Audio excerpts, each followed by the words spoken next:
El precio de Bitcoin sigue subiendo e independientemente de la volatilidad de estos últimos días y de las desaceleraciones semanales que estamos viendo, la criptomoneda sigue batiendo récords alcistas. En el vídeo de hoy voy a hacer un análisis de la última hora de Bitcoin, comentando cuáles son estos récords, qué pasa cada vez que llegamos a estos niveles, qué creo que va a pasar con Bitcoin de cara a las próximas semanas y finalmente cómo va a afectar toda esta situación a las demás criptomonedas. Bueno, lo primero que quiero hacer es un comentario más que rápido sobre el calendario económico de la jornada de hoy, que como puedes comprobar está marcado simplemente por la festividad en Estados Unidos, ya que se va a celebrar el día de Martin Luther King. Más allá de esto, como cada día hay otras noticias que sí que pueden afectar de algún modo, sobre todo a las divisas locales, por ejemplo, reuniones del Eurogrupo, producción industrial en la zona euro, balanza comercial. Evidentemente tendrán algún tipo de afectación al euro, pero en términos generales el día estará marcado por la festividad en Estados Unidos, algo que suele generar baja volatilidad. Entonces, antes de pasar a analizar Bitcoin, a analizar la dominancia, a analizar diferentes criptomonedas entre ellas, quiero hacer un comentario de los récords que está batiendo Bitcoin. Y si nos venimos por aquí, aquí tenemos una métrica que marca los días desde el último porcentaje de caída que ha estado subiendo o que ha estado marcando Bitcoin. Y como puedes comprobar, si ponemos la cifra en el número del 30%, hace literalmente 400, aquí lo tenemos, 32 días que Bitcoin no cae un 30%. Esto es literalmente el récord histórico. Ni en los periodos de mayor volatilidad, tanto alcista como bajista, estuvimos tanto tiempo formando subidas sin formar una caída del 30%. Y el último récord lo contenía el mercado alcista del año 2020-2021, donde estuvimos 430 días. Pues bien, ya hemos superado por 2 días la fecha de 430 o la cifra de 430, marcando, pues como digo, 430 días sin que Bitcoin caiga un 30%, que independientemente del mercado, alcista, bajista o en rango, Bitcoin este tipo de porcentajes los maneja. Un detalle, y es que antes de analizar otras caídas, para ver un poco en una escala distinta lo que está sucediendo, quiero comentar que esta métrica no tiene en cuenta las sombras. Por ejemplo, si Bitcoin cae durante 4 días un 32%, pero no cierra, únicamente forma los últimos porcentajes de caída son en formato sombra, no cuenta. Cuenta únicamente los cierres. Independientemente de esto, denota claramente la fuerza alcista en la que se encuentra actualmente la criptomoneda. Más allá de esto, podemos revisar otras métricas, como por ejemplo la caída del 10%. ¿Cuántos días lleva Bitcoin sin caer un 10%? Pues fíjate, actualmente llevaba 147 días. 147 días sin caer un 10%, algo que ya sí que me parece a destacar bastante, porque sí que un 10% puede pasar literalmente en un día o un día y medio. Que haya una noticia que sea un poco así, que pilla a contratendencia o que sea bastante imprevista, caes un 10% en un día y continúas. Literalmente ha pasado muchas veces y como puedes comprobar en la parte inferior del gráfico, como más zigzags tenemos, pues más caídas de este tipo. Pues el último récord lo teníamos también durante, en este caso, el mercado alcista del año 2016, 2015-2016, donde llegamos a estar 154 días. Bueno, esto simplemente destaca nuevamente la fuerza alcista en un escenario distinto. Evidentemente, como más vas bajando, pues más habituales son las caídas y como más vas subiendo, 50% de caída, pues menos habituales son. Fijaros como aquí hay mucho menos zigzag, pues simplemente porque un 50% ya son palabras mayores, pero es cierto que un 30% no es tan agresivo, ¿no? Entonces, ¿esto cómo puede afectar? Estamos viendo movimientos ascendentes de Bitcoin, estamos viendo ya, pues literalmente que el gráfico semanal cada vez forma desaceleraciones más agresivas en niveles de resistencia. Ya hemos llegado al nivel de 0,75 de Fibonacci, llevamos hablando de este nivel literalmente meses, haciendo una comparativa bastante clara a lo que sucedió en el año 2019, donde, como puedes comprobar, el nivel de 0,75 lo sobrepasamos 2 veces.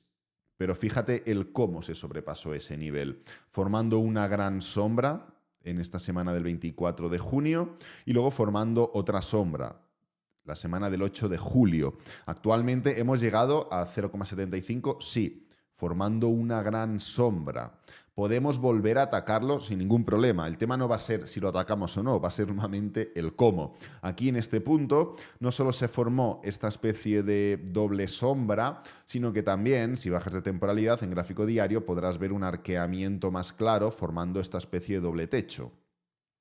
Entonces, ¿se rompió esa zona? Sí, pero no solo a través de 2 velas de reversión semanales, sino que también formando una figura de doble techo en gráfico diario. Entonces, estamos empezando a ver como sí, el precio sube, sí, sigue batiendo récords, pero dentro de muchos peros, la desaceleración es cada vez más latente, las velas de reversión son evidentes y ya hemos llegado al target que marcamos dentro de todo este desarrollo alcista, que era el nivel de 0,75. Simplemente por mera comparación y similitud, tanto contextual como técnica como métrica, con la subida y el mercado del año 2019 y 2020. Esto en gráfico diario, pues bueno, se ve de forma mucho más exagerada, estamos en un punto de mucha duda, mucha falsa noticia, que si la SEC pone una cosa, que si luego la han hackeado, que si el ETF, que si no, que si compra el rumor vende la noticia, en fin, todo este tipo de narrativas. También está muy de moda la palabra narrativa que hay detrás del mercado y que independientemente de lo que esté sucediendo, a través del análisis técnico ya podemos darnos cuenta. No necesitamos estar conociendo el contexto que hay detrás de esto para entender que hay mucha duda, que hay miedo, que hay tanto FOMO como FUD. Hay un poquito de ambos lados y como son bastante equitativos, pues el precio de Bitcoin está formando un movimiento claramente de desaceleración. Podemos pasar de una subida a una desaceleración a una corrección en rango para una continuación. Podríamos, esto tendría que tomar un contexto mucho más horizontal, que evidentemente formaría grandes subidas y grandes caídas, pero no creo que sea lo más probable. Creo que lo más probable, y es un poco lo que iremos desarrollando, es formar un movimiento correctivo, un movimiento de este tipo. Si miramos un poco lo que ha sucedido cuando hemos estado tanto tiempo sin caer un 30%, tenemos, pues yo diría, un par de ejemplos claros, ¿no? Durante el año 2016-2017, donde el precio de Bitcoin, si analizamos bien la línea de color azul, que es el precio de Bitcoin, pasó de valer 749,42 y el precio formó una caída de hasta 517. Si vamos directamente al gráfico, estamos tratando el 18 de junio, 19, 20 del año 2016. Pues venimos rápidamente al gráfico. 2016, nos ponemos en junio, fue este movimiento de aquí. Pues bueno, desde el punto máximo hasta el punto mínimo, el precio de Bitcoin formó una caída de un 40% prácticamente. Y ahora trataremos todo esto en altcoins y en otras criptomonedas porque es muy importante que entendamos cuál puede ser este efecto dominó. Aquí tenemos la primera y la segunda que podríamos destacar es la del año 2021, donde pues, el precio de Bitcoin, después de exagerar y batir claramente el récord, aquí estuvimos 342 días, aquí llegamos a 427, prácticamente 100 días más, unos 96 días más, pues formó un gran movimiento bajista que, como podéis comprobar y como ya recordaréis todos, pasó el precio de Bitcoin de los 60 y pico mil a los 30.000. Fue una caída de un 50%. Entonces, tenemos que valorar una caída cercana al 40%, haciendo un promedio de ambas caídas. Hombre, sería una opción. La situación actual es que ya hemos caído un 15%. Hasta el 40% más o menos nos iríamos a los 30 y pico mil.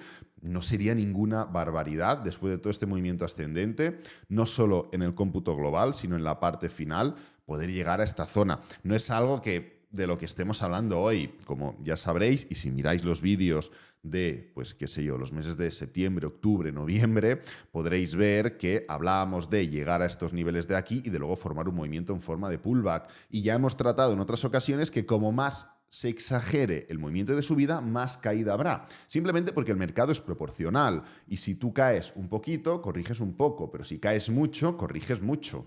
Eso es así. Siempre ha sido así. Tanto en movimiento ascendente como en movimiento descendente. Entonces, una caída de un 20, 30, 40% no serían cifras que, si te pones a pensar, serían demasiado exageradas. Son cifras que encajan referentes al contexto. Evidentemente, en este punto de aquí, si te has levantado solo esto, como pudimos comprobar después de todo este patrón de cuña, de desaceleración y de reversión, si has subido, pues, por ejemplo, vamos a mirar, desde el mínimo hasta el máximo, si has subido un 53%, hombre, caer de aquí un 40 y pico por ciento es exagerado. ¿Por qué es exagerado? Porque le da vuelta al movimiento bajista. Genera mínimos decrecientes. Pero, ¿cuál sería el problema técnicamente hablando después de subir, sinceramente, vamos a calcularlo, un 218%, caer un 40% y plantarnos en 30.000, 35.000? Es que no quiero hablar de cifras porque me dan literalmente igual.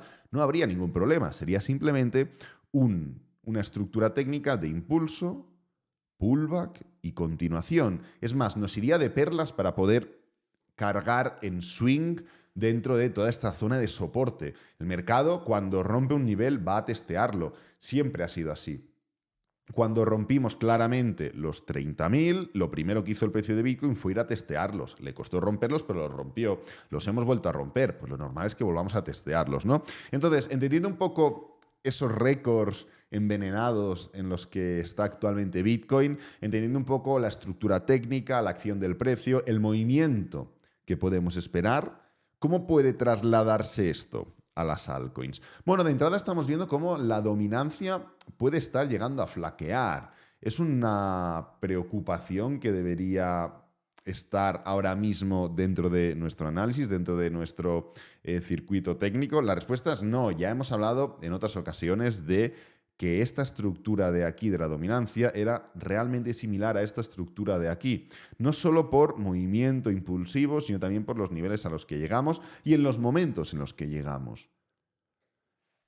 Y hablamos de que este patrón correctivo llegó a engañar mucho, porque técnicamente hablando, en gráfico semanal se ve como un cambio de tendencia. Si subes la temporalidad se verá como un mero pullback, pero en gráfico semanal realmente sí, podríamos tasarlo de patrón de triángulo y demás, lo acepto, pero hay máximos decrecientes, hay rupturas de los mínimos anteriores. Bueno, hay una estructura que se hace compleja de analizar, pues ya comentamos que podíamos enfrentarnos al mismo movimiento. ¿Significa esto que esta estructura puede finalizar y que todo este movimiento ascendente puede terminar? Yo creo que no. Primero, porque aún seguimos haciendo máximos y mínimos crecientes. Segundo, porque técnicamente hablando estamos dentro de esta misma estructura. Tercero, y va un cuarto punto aún, porque si ponemos encima de la mesa los tipos de interés, nos damos cuenta que contextualmente hablando hemos frenado los tipos de interés y justamente cuando empezaron a reducirse los tipos de interés, en el año 2019 fue cuando la dominancia formó el último gran push antes de dar paso a un movimiento de caída. Con lo cual, el tercer punto es que contextualmente hablando estamos bastante igual. Y el cuarto y último punto es que si analizamos otras altcoins, si analizamos, por ejemplo, Ethereum contra Bitcoin, pues podemos comprobar cómo estamos en una tesitura también muy similar a lo que sucedió en este año 2018-2019. Fíjate cómo el precio sigue formando un claro desarrollo bajista. Esto es pues, el último análisis que hicimos. Y fíjate cómo hemos llegado a esta zona de soporte, la misma vez que llegamos en el año 2018-2019 a una zona de soporte, esta especie de doble suelo arqueado. ¿Qué es lo que hizo el precio? Formó como un movimiento ascendente, cayó, se levantó un poco y para abajo. Movimiento ascendente, cayó, se levantó un poco. ¿Puede venir ahora la ruptura? también encajan los timings, encajan los tiempos, encaja el contexto, encaja todo. Quiero decir, sí, la dominancia puede estar técnicamente flaqueando independientemente de que le pongamos peros positivos alcistas. Pero si bajamos y miramos Ethereum Bitcoin, vemos que cuadra respecto a lo que vimos en otras ocasiones. Cuadra un nuevo movimiento a la baja de Ethereum contra Bitcoin. Si analizamos, por ejemplo, fijaros, vamos a buscar Matic. ¿Dónde tenemos a Matic contra Bitcoin? Si analizamos Matic contra Bitcoin, vemos que Matic Bitcoin ya puso una ruptura, ya rompió el mínimo anterior. Gráfico diario se verá mejor. Ya se formó esta ruptura de los mínimos anteriores, que los tenemos por aquí, cogiendo cuerpos. Ya se formó esa ruptura. ¿Fue una ruptura sin confirmación? Sí, si nos centramos en la última zona, no hubo confirmación, no hubo continuidad, no hubo nada. Vale, te lo acepto, pero ya puso el aviso. Matic contra Bitcoin. ¿Por qué no podría pasar literalmente lo mismo en Ethereum contra Bitcoin? Sí que podría pasar. Es más, ¿qué pasa si cogemos a una altcoin un poquito más débil? Como por ejemplo puede ser Cardano. Venimos a Cardano. ¿Qué pasa si analizamos Cardano? Y en este caso incluso lo podríamos analizar para cambiar un poco con un gráfico lineal, si es que quiere cambiarse. Ahí lo tenemos. Pues vamos a analizarlo, evidentemente, con gráfico de velas también, pero ¿por qué no ponemos también un gráfico lineal? Incluso lo podemos poner en gráfico semanal, yo creo que lo veremos más claro. Y vemos la estructura que se está formando. Vamos a poner este gráfico de aquí y fijaros cómo el precio de Cardano. Pam, pam. Y aquí tenemos pam, pam. Se levanta y forma esta estructura intermedia. Se levanta y forma esta estructura intermedia. Se levanta con más fuerza, incluso llegando a generar un patrón de reversión. Hombro, cabeza, hombro. Y aquí se levanta con más fuerza, incluso llegando a generar esa especie de estructura. ¿Y qué terminó pasando con Cardano? Pues que justamente en el momento en el que empezó a caer, aquí parece que se está intentando levantar, vamos a buscar la parte intermedia, justamente cuando contacta con la Bull Market Support Band, desde que contacta hasta el mínimo cae un 67% más, Cardano contra Bitcoin. Puede caer desde los niveles de Bull Market Support Band un 67% más Cardano contra Bitcoin. Oye, pues no sería una barbaridad, no sería ninguna locura, no sería ningún despropósito, simplemente porque técnicamente hablando estamos viendo que la estructura es la misma, contextualmente hablando tenemos una estructura muy similar, y si venimos por aquí y volvemos a poner los tipos de interés, ¿qué pasó con Cardano? Que justamente antes de que se empezaran a reducir los tipos de interés en Estados Unidos, formó todo este movimiento ascendente. Como está pasando ahora, los tipos de interés se van a reducir en marzo de este año 2024. Del mismo modo que ha pasado o que encaja la estructura con Bitcoin, que encaja con Ethereum, que encaja con la dominancia. ¿Significa esto que Cardano tenga que estar cayendo y cayendo y cayendo, o Ethereum cayendo, cayendo y cayendo, o Matic, o Solana, o Avalanche? No tiene que ser así de la noche a la mañana. Puede haber oscilación entre movimiento ascendente y movimiento descendente, pero si encajamos un poco lo que hemos dicho de Bitcoin respecto a la estructura técnica, respecto a la subida, respecto al récord, entendemos que puede venir un pullback. Vemos cómo se relacionan los tipos de interés con el mercado. Vemos que los patrones son literalmente idénticos ahora que al año 2019. Hombre, pues es verdad que no deberíamos descartar ciertos movimientos bajistas que, sin ningún tipo de duda, no serían movimientos que perjudicarían la disposición alcista del mercado o el bull run. Lo hemos comentado, subir un 50% y que Bitcoin pase de los 15.000 y pico a los 23.000, 24.000 y luego formar una caída del 40% sí que afecta. ¿Cómo no va a afectar? Pero ¿afecta el hecho de subir un 230% y formar una caída del 30% hasta niveles de soporte, anterior resistencia? No afecta en nada. Y para finalizar, vamos a poner encima de la mesa la dominancia y vamos a cuadrarla con Bitcoin. Fijaros, ponemos Bitcoin aquí. ¿Y qué es lo que sucedió en este año 2018-2019? Pues que una vez la dominancia formó este gran movimiento correctivo y se levantó, Bitcoin inició ese movimiento en forma de pullback, después de haber subido un 200 y pico por ciento también, y cuando el mercado de criptomonedas en su totalidad inició realmente el bull run o uno de los bull runs más salvajes que hemos visto nunca, la dominancia de Bitcoin terminó fallando. Se levantó en una primera instancia, en una fase intermedia, pero ya había hecho máximos y mínimos decrecientes. La dominancia ya no se levantó. Entonces, podemos entender que ahora que se van a reducir los tipos de interés, la dominancia puede formar el último movimiento ascendente, mientras el mercado de criptomonedas en términos generales forma un pullback previo a que la dominancia luego ya no se levante más dentro de todo el gran bull run en el que ya nos encontramos. Técnicamente hablando ya estamos en mercado alcista, pero dentro de un movimiento más parabólico, la respuesta es sí y encaja en todos los ámbitos. Y no tenéis que tener miedo a especulaciones sobre una caída de un 30%, de un 40%, porque no tiene nada que ver. Hemos visto que Bitcoin suele caer y mucho, un 30%, un 10%, ya ni te cuento. Entonces, mientras la estructura técnica no se vea afectada, ¿qué más da lo que caigamos? Significará que es proporcional. En el momento en el que afectas la estructura técnica, es que da igual lo que estés cayendo, aunque sea un 5%, si se ve afectada la estructura técnica y estás cayendo un 5%, es porque has subido solo un 2%. Pero si caes un 30% o un 40% o un 50%, pero la estructura técnica no se ve afectada, significa que igual ha subido un 300% y el mercado se equilibra. Así que nada, voy a dejar este vídeo por aquí, espero que te haya gustado, que te haya servido, que es lo importante. Si es así, dale me gusta, suscríbete, compártelo con amigos, con la familia y nos vemos en el próximo vídeo. Adiós.